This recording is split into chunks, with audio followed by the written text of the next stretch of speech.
नमस्कार। भारत में वेश्यावृत्ति या सेक्स वर्किंग लीगल है या इलीगल है, इससे जुड़े हुए प्रावधानों पे इस वीडियो में चर्चा करेंगे। तो सबसे पहले मैं आपको बता दूं कि जो वेश्यावृत्ति है वो भारत के कानूनों में डायरेक्टली तो अवैध नहीं है और ना ही इस पे कोई अपराध के रूप में लिया गया है, लेकिन इससे जुड़े हुए कई मामले अपराध की श्रेणी में आते हैं।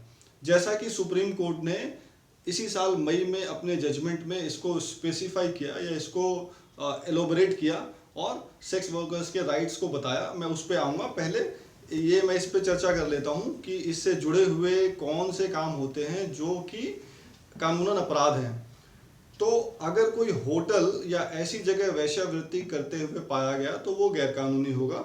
सेक्स वर्कर की व्यवस्था करना या सेक्स वर्किंग या वेश्यावृत्ति करवाना ये भी अपराध की श्रेणी में आता है। किसी ग्राहक के लिए सेक्स वर्कर को बुलाना या इसके लिए उकसाना ये भी अपराध की श्रेणी में आता है। अगर कोई सेक्स वर्कर अपने काम का प्रचार करती है और पब्लिक को उसके लिए आकर्षित करती है तो वो भी अपराध की श्रेणी में आएगा। कॉल गर्ल्स को अपना नंबर सार्वजनिक करने की इजाज़त नहीं है और अगर ऐसा किया जाता है तो 6 महीने तक की सज़ा हो सकती है। अब सुप्रीम कोर्ट ने दरअसल कहा क्या है, मैं उस बात पे आऊँगा। और सेक्स वर्कर्स को प्रोटेक्शन किस बात की मिली है ये जानना भी ज़रूरी है। तो दरअसल जो जस्टिस एल नागेश्वर राव की पीठ ने जो जजमेंट दिया उसमें उन्होंने ये माना कि जो सेक्स वर्कर है they are also equally protected under article 21 जो कि right to life and personal liberty के संबंध में है। तो उनका कहना यह है कि लाइफ ऑफ डिग्निटी गारंटी दी हुई है कॉन्स्टिट्यूशन ने यानी कि संविधान ने, तो ये उनको मिलना चाहिए। और दूसरा उन्होंने ये कंसर्न एक्सप्रेस किया कि जो सेक्स वर्कर्स हैं तो पुलिस उनके अगेंस्ट ब्रूटल वायलेंट एक्शन लेती है, उनकी पिटाई करती है और उनको डिस्क्रिमिनेट करती है।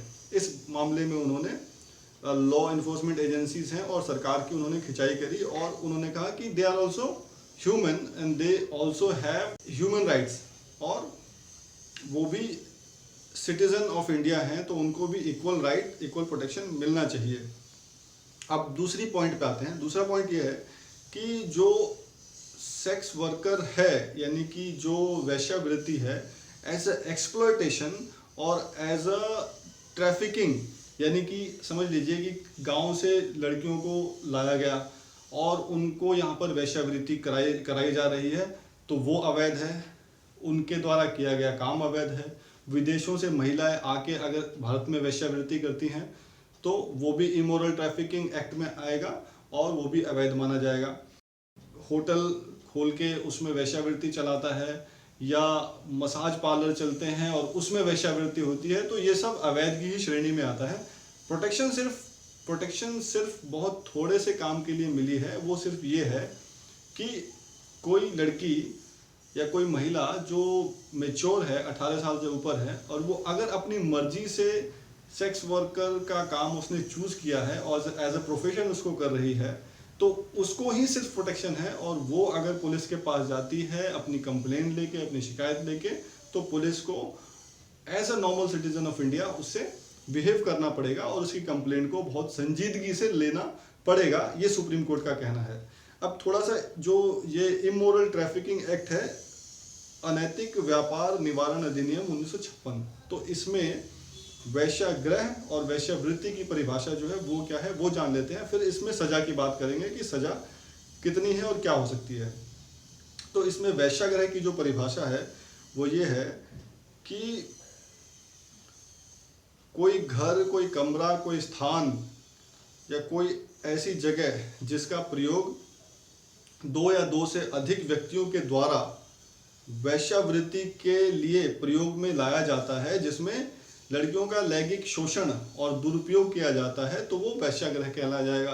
लेकिन यहाँ पर भी देखिए जो बात आ रही है वो ये है कि शोषण और दुरुपयोग या जबरदस्ती, तो ये सारे शब्द आ रहे हैं। अगर इसमें भी कोई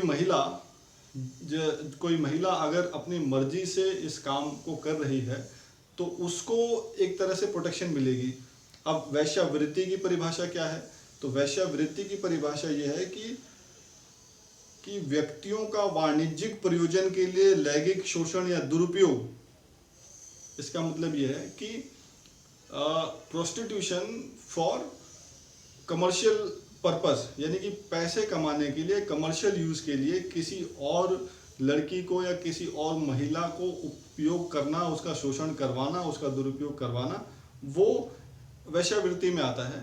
तो इसके डेफिनेशन में अगर कोई महिला अपनी मर्जी से कर रही है तो वो उसमें नहीं आता और वो प्रोटेक्शन उसको मिल रहा है। ये सुप्रीम कोर्ट का एक तरह से मानना है। तो आई होप कि आपको इसमें थोड़ा स्पष्ट हो गया होगा। धन्यवाद।